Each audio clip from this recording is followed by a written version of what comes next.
श्री गणेशाय नमः। आत्मज्ञानामृत ग्रंथ के द्वारा जीवन की सार्थकता और सत्यता क्या है, इसे प्रदर्शित किया गया है। श्री गणेशाय नमः। श्री आत्मज्ञानामृत ग्रंथ समस्त धर्म ग्रंथों का सार, भाग 93। मन तेरा व्याकुल न होने पाए, तुझे सदा धैर्य बनाकर रखना है। हर्ष शोक में समभाव रखकर धर्म के लिए जीवन अर्पण करना है। अपनी श्रेष्ठता संसार में प्रमाणित करना, यह तेरा उत्तरदायित्व है। जीवन में नियम संयम को अपनाना, यही तेरा परम कर्तव्य है। श्लोकार्थ। इंसान को जीवन में आई हुई हर समस्याओं को सरलता से निपटाते हुए अपने मन को खंबीर बनाकर रखना चाहिए। कभी खुशियों का समय आए या मुसीबतों का सामना करना पड़े, दोनों स्थितियों में अपने आप में समान भाव रखकर निरंतर धर्म के सम्मत कार्य करके अपने जीवन को सदा लोक भलाई के कार्यों में लगाना चाहिए। साथ ही अपने भीतर सात्विक तथा सुसंस्कारित गुरुओं को बढ़ावा देकर साधारण जन समाज के लोगों के मार्ग का पथ प्रदर्शक बनने का कार्य करना चाहिए। और ऐसे ही धर्मयुक्त कार्य करने के लिए परमात्मा ने इंसान को इस संसार में भेजा है। इस बात को समझकर हर मनुष्य को अपने कर्तव्य का निर्वहन करना चाहिए और जीवन के कार्यकाल में वेद शास्त्रों के नियमों का पालन करते हुए मार्ग से जरा भी विचलित ना हो, इसके लिए अपने आप पर पूर्ण संयम रखने का प्रयास करना चाहिए। इसी को अपना कर्तव्य समझकर निरंतर प्रभु का सिमरन करते हुए अपने लक्ष्य की ओर बढ़ते रहना चाहिए। दुख की गहरी खाई में जब सुख का अनुसंधान होता है, वासनाएं सभी तिरोहित होकर तन्मन तृप्त हो जाता है। निस्वार्थ प्रेम की साधना से आध्यात्म प्रकट हो जाता है। मन योगी हो जाए तो सिद्धियां सहज प्राप्त हो जाती है। श्लोकार्थ। व्यक्ति को अपने जीवन में जब जब गहरे दुख का अनुभव होता है, तब उस गहरे दुख की खाई में वह सुख की खोज करने में लग जाता है और उसी स्थान पर उसे सच्चे सुख की प्राप्ति हो जाती है। फिर उसके मन में उत्पन्न होने वाली सभी प्रकार की इच्छाएं अपने आप शांत होकर व्यक्ति परम सुख को उपलब्ध हो जाता है।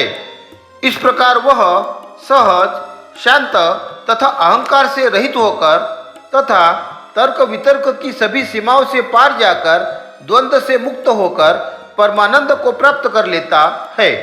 परमात्मा को पाने के लिए धन, पद तथा प्रतिष्ठा की कोई आवश्यकता नहीं होती। इन सभी स्थितियों से काफी ऊपर उठने की आवश्यकता होती है, अर्थात अपने प्राणों को परमात्मा के चरण कमलों पर समर्पित करने की अवस्था को प्राप्त करना होता है। अपने प्राण चुकाने में भी किसी प्रकार की कोई परवाह न करते हुए जो साधक निरंतर आगे बढ़ते रहता है, उसी के द्वारा परमात्मा की प्राप्ति संभव हो सकती है। जिन महापुरुषों ने परमात्मा का अनुभव किया, वे जान गए हैं कि प्राणों की आहुति देकर जो पाया है, उसके सामने संसार के बहुमूल्य खजाने की कीमत 2 कौड़ी के समान है। जब मन की सारी उथल पुथल समाप्त होकर मन निर्विकार परमात्मा के रंग में विलीन हो जाता है, अर्थात व्यक्ति का मन परमात्मा के भक्ति रूपी प्रेम रस में डूबा हुआ रहता है, तब तक वह प्रेम से ओतप्रोत होकर परमानंद से लबालब भरा रहता है। यही अवस्था जब निरंतर बनी रहती है, तब व्यक्ति परम सिद्धि को प्राप्त हो जाता है। तमस कार्य के गति को रोककर निगेटिव ऊर्जा उत्पन्न करता है। रजस कार्य को गति देकर पॉजिटिव ऊर्जा का निर्माण करता है। सत्वगुण कार्य का संतुलन बनाकर विवेक को जागृत करता है। तीनों गुणों से पार जाकर स्थितप्रज्ञ अवस्था की प्राप्ति होती है। श्लोकार्थ। तमस यह गुण व्यक्ति के कार्यों की गति को रोकता है। इसे वैज्ञानिक न्यूट्रॉन के नाम से जानते हैं तथा आध्यात्मिक लोग शिव के नाम से संबोधित करते हैं। तामसी गुण व्यक्ति के भीतर निगेटिव ऊर्जा तथा क्रोध को बढ़ाने का कार्य करता है। व्यक्ति के मन में उत्पन्न होने वाली इच्छाओं की पूर्ति न होने से क्रोध का जन्म होता है। रजस यह गुण व्यक्ति के कार्य को गति प्रदान करके सुचारू रूप से संपन्न होने में अपनी महत्वपूर्ण भूमिका अदा करता है। इसे वैज्ञानिक प्रोटॉन के नाम से जानते हैं तथा आध्यात्मिक लोग ब्रह्मा के नाम से संबोधित करते हैं। यह गुण व्यक्ति के भीतर प्रेम तथा पॉजिटिव ऊर्जा की उत्पत्ति करता है। मनुष्य के मन में उत्पन्न होने वाली एक इच्छा की पूर्ति होने से अनेक प्रकार की इच्छाओं का जन्म होकर व्यक्ति का लोभ लालच का प्रमाण बढ़ाने का कार्य करने में रजस इस गुण की भूमिका अहम होती है। सत्व यह गुण व्यक्ति के कार्यों को बैलेंस करने का काम करता है। इसे वैज्ञानिक इलेक्ट्रॉन के नाम से जानते हैं। आध्यात्मिक लोग महेश के नाम से इसे संबोधित करते हैं। यह व्यक्ति के भीतर विवेक तथा संतुलन करने की शक्ति को बढ़ाकर पॉजिटिव ऊर्जा की उत्पत्ति करता है। इस समस्त संसार में सिवाय परमात्मा के दूसरा कोई भी मेरा अपना नहीं है, इस उत्तम ज्ञान की प्रचिति कराता है और आत्मज्ञान विकसित होते ही व्यक्ति का पदार्थ के प्रति मोह छूट जाता है और वह निर्मोही होकर उसका चित्त स्थिर हो जाता है। परंतु जब व्यक्ति प्रकृति के इन तीनों गुणों से पार जाकर परमात्मा के परम आनंद अमृत रस में डूब जाता है और सदैव इसी में वास्तव्य करता है, तब वह इसके उत्तम प्रभाव से स्थित प्रज्ञ अवस्था को प्राप्त हो जाता है, अर्थात परमात्मा के साथ रूबरू हो जाता है। प्रेम में बंधन की निर्मिति करने से प्रेम विनाश का कारण बनेगा। प्रेम में पवित्रता का अभाव होने से व्यक्ति पशु के समान बनेगा। प्रेम कोई आकर्षण न होकर दो आत्माओं का जब मिलन बनेगा, प्रेम खिलेगा मुक्ति के आकाश में, स्वतंत्रता का सुंदर मंदिर बनेगा। श्लोकार्थ। जब व्यक्ति प्रेम के माध्यम से किसी पर अपना आधिपत्य या अधिकार स्थापित करना चाहता है, तब तुम्हारा प्रेम तबाही की तरफ जा रहा है ऐसा समझना चाहिए। प्रेम का जहाँ परिग्रह किया जाता है, तब यह व्यक्ति को बंधनों में जकड़ता चला जाता है। इस प्रकार व्यक्ति बार बार भूल करते हुए नरक की तरफ अग्रसर हो जाता है। साधारण प्रेम व्यक्ति को पशु के समान प्रेम करने के लिए विवश कर देता है। इसलिए व्यक्ति प्रेम से डरता है, भागना चाहता है, क्योंकि व्यक्ति प्रेम के सच्चे अर्थ को समझने के बजाय प्रेम को बदनाम करने में लगा हुआ है। प्रेम से बचकर संसार की प्रीति से मुंह मोड़कर यदि तुम भाग भी गए तो क्या पा लोगे, केवल निराशा ही हाथ लगेगी। यदि कोई व्यक्ति संसार को छोड़कर सन्यासी हो जाता है, तो आपको जो संसार के परिवार में रहते हुए जो दुख मिल रहा है वह उसे नहीं मिलेगा, परंतु संसार में ही रहकर प्रेम की पवित्र शक्ति के माध्यम से जो तुम परमात्मा को उपलब्ध हो सकते हो, वह संभावना भी सन्यासी की खो जाती है। माना कि सांसारिक व्यक्ति सन्यासी की तुलना में अधिक दुखी है, परंतु परमात्मा के मार्ग पर चलते हुए परम तत्व को प्राप्त करके सन्यासी से भी अधिक ऊंची अवस्था को सामान्य व्यक्ति प्राप्त कर सकता है। व्यक्ति जब प्रेम करते हुए सभी प्रकार के आकर्षणों से विरक्त होकर सच्चे प्रेम को अनुभव करता है, तब जैसे जैसे प्रेम बढ़ेगा उसी प्रकार मन की शुद्धता भी बढ़ने लगती है। फिर प्रेम केवल आकर्षण ना होकर दो आत्माओं के मिलन की स्थिति की निर्मिति करता है और धीरे धीरे दो आत्माओं का मिलन होकर पशु से परमात्मा तक का सफर तय हो जाता है।